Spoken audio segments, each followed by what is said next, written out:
बड़ी खबर आपको बता दें, हमास से जंग के बीच इस वक्त की बहुत बड़ी खबर मिल रही है। इजरायल की सेना ने गाजा के रतीसी अस्पताल के नीचे सुरंगों का जाल मिलने का दावा किया है। हमास की इन्हीं सुरंगों में 7 अक्टूबर को बंधक बनाए गए इजरायलियों को रखे जाने का भी दावा है। इजरायल की सेना को अस्पताल के नीचे बनी सुरंग से हथियारों का भी जखीरा मिला है। इजरायल की सेना को सुरंग के अंदर बंधकों का काफी सामान भी बरामद किया गया है। ऐसे में दावा किया जा रहा है कि 7 अक्टूबर यानी कि वो दिन जब हमास की तरफ से पहला अटैक किया गया था, ऐसे में बड़ी तादाद में वो लोग थे जिन्हें बंधक बनाया गया और उन बंधकों को, उन लोगों को यहीं पर रखा गया है। ये बहुत बड़ा दावा इस वक्त किया जा रहा है।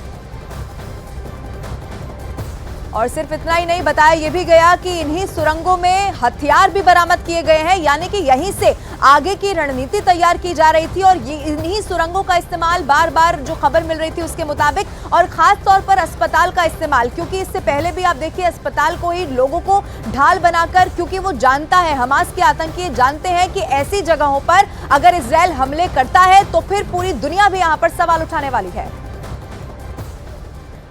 अब इजरायल की सेना गाजा में तो घुस चुकी है, लेकिन अब वही हो रहा है जिसका खतरा नेतन्याहू को इससे पहले था। हमास का दावा यह है कि उसने इजरायल के 150 से ज्यादा टैंक और बख्तरबंद गाड़ियों को तबाह कर दिया है। गाजा में लड़ते हुए इजरायल की 44 सैनिकों की मौत हो चुकी है और अब हमास के बारूदी जाल में उसके कई कमांडो फंस सकते हैं।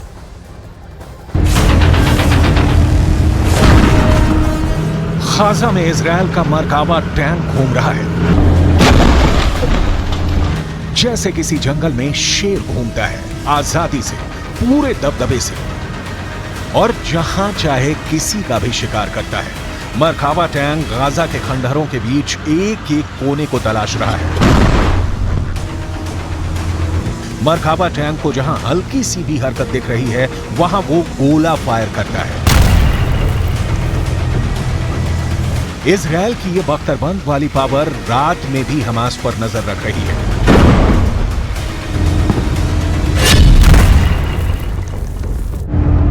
पहला हमला, दूसरा हमला, तीसरा हमला, चौथा हमला, पांचवां हमला, छठा हमला, सातवां हमला।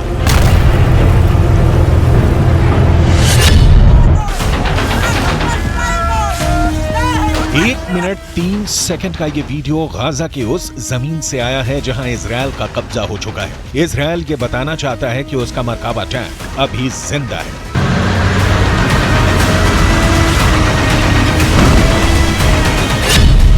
अभी उसने उत्तरी गाजा में चढ़ाई कर दी है। हर टैंक के निशाने पर है हमास। इजरायल का टैंक हर एक दुश्मन को चुन चुन कर मार रहा है। इजरायल का दावा है कि उत्तरी गाजा पर हमास की पकड़ कमजोर पड़ गई है। लेकिन सवाल यह है कि क्या ये सच है? आखिर इजरायल को बताने के लिए ये वीडियो जारी करने की जरूरत क्या पड़ी कि ग्राउंड ऑपरेशन में उसकी सबसे बड़ी ताकत मरकाबा टैंक अभी भी बहुत एक्टिव है और दुश्मनों पर प्रहार कर रहा है। इसे काउंटर करने वाला हमास का वीडियो देखिए।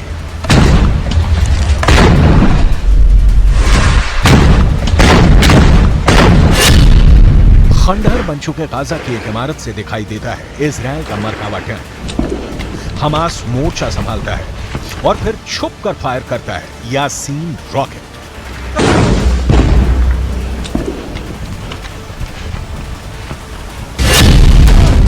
एक टूटे हुए दरवाजे के बाहर रॉकेट ताना जाता है और फिर वहां से खड़े इजरायल के एक टैंक पर यासीन एंटी टैंक रॉकेट दाग दिया जाता है। तीसरा हमला भी आड़ से किया जाता है। टारगेट पर इजरायल का टैंक है और हमला भी यासीन रॉकेट से किया जाता है। हमास का यह रॉकेट पूरी दुनिया में चर्चा का मुद्दा बन गया है।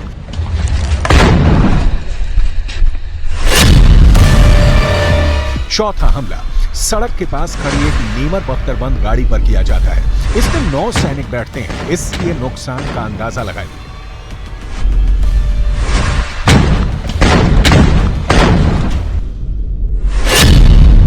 पांचवें हमले के लिए हमास का एंटी टैंक दस्ता फिर गली में आता है। इसके गली के एक मुहाने पर खड़े इजरायल के मरकाबा टैंक को यासीन रॉकेट से टारगेट किया जाता है।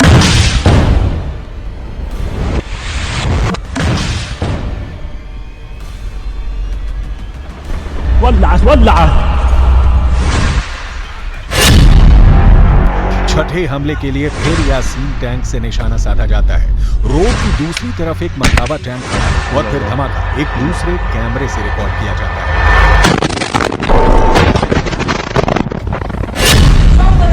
सातवां अटैक बहुत ही खतरनाक है। हमास का एंटी टैंक दस्ता फिर से नेमर बख्तरबंद गाड़ी से टारगेट करता है। दूरी सिर्फ 20 से 25 मीटर।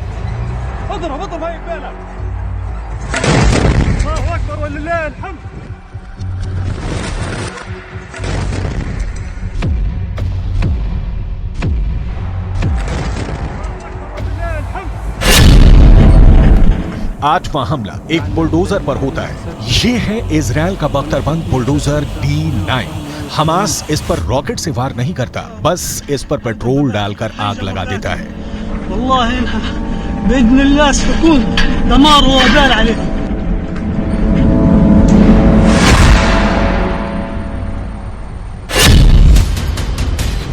हमास का दावा है कि उसने इजराइल के सबसे घातक 160 टैंक और बख्तरबंद गाड़ियों को अल यासीन रॉकेट से फोड़ दिया है, जबकि अलग अलग मीडिया रिपोर्ट्स में दावा किया गया है कि उत्तरी गाजा में इजराइल के 88 से ज्यादा टैंक तबाह हो चुके हैं। वहीं अल कस्साम ब्रिगेड का दावा है कि 25 टैंक तो सिर्फ पिछले 48 घंटे में तबाह हो चुके हैं। हालात ऐसे हैं कि गाजा की गलियों में कुछ ऐसी आमने सामने की जंग चल रही है। गाजा में स्ट्रीट फाइट हो रही है।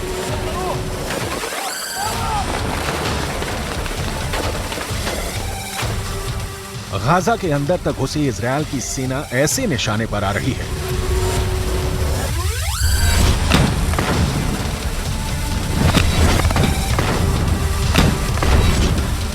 गाजा के अंदर इजराइल के टैंक को ऐसे उड़ा रहा है हमास। दिन के 24 घंटे, घंटे के 60 मिनट और मिनट के 60 सेकंड हमास के लड़ाके ऐसे छिप कर वार कर रहे हैं।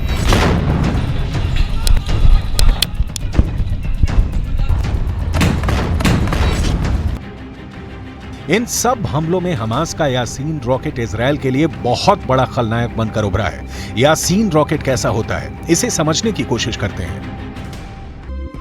ये रॉकेट एक तरह से आरपीजी यानी रॉकेट प्रोपेल्ड ग्रेनेड का ज्यादा खतरनाक वर्जन है, जो रूस के PG-7VR की नकल कहा जा सकता है। इस रॉकेट में 2 स्टेज वॉरहेड लगे हैं, यानी इसमें 2 जगह विस्फोटक होते हैं, जिसे टैंडम वर्जन कहा जाता है। यानी एक विस्फोटक आगे होता है, जबकि पीछे की तरह 105 मिलीमीटर में बड़ा विस्फोटक होता है। टैंक में एक्सप्लोसिव रिएक्टिव आर्मर कवच को पहला विस्फोटक भेद देता है, जिसके बाद 105 मिलीमीटर वाला वॉरहेड बड़ा ब्लास्ट करता है और ये किसी भी टैंक के बख्तर को भेद सकता है।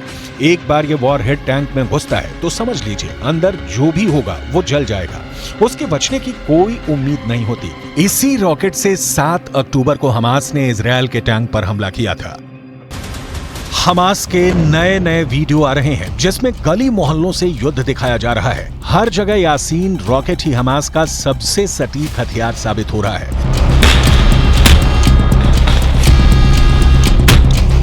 इस वीडियो में भी हमास के एंटी टैंक दस्ते अचानक सामने आते हैं और खंडहर बन चुकी इमारतों से इजरायली टारगेट पर यासीन रॉकेट दाग देते हैं।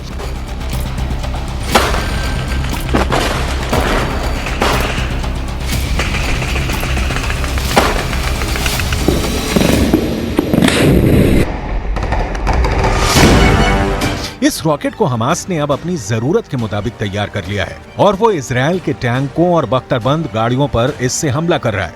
दुनिया भर में ये किसी भी मिलिशिया का सबसे खतरनाक हथियार माना जाता है, क्योंकि ये किसी भी बड़े एंटी टैंक मिसाइल के मुकाबले सस्ता होता है, लेकिन तबाही उतनी ही मचाता है। यासीन रॉकेट का नाम हमास को कायम करने वाले शेख अहमद यासीन के नाम पर रखा गया है। 2004 में इजराइल ने एक हमले में शेख अहमद यासीन को मार डाला था, लेकिन अब इस रॉकेट को अपना सबसे बड़ा हथियार बना चुके हमास ने एंटी टैंक दस्तों में इसकी सप्लाई तेज कर दी है।